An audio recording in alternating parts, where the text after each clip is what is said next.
رانا اليوم في عين طنج، جايه في شط الرميله بين السطوح، كاع تحت الماء.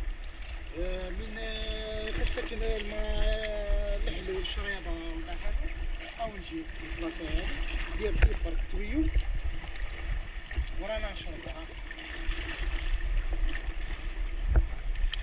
القليل من ابناء المنطقه اللي يعرفوا البلاصه هذه العين هذه.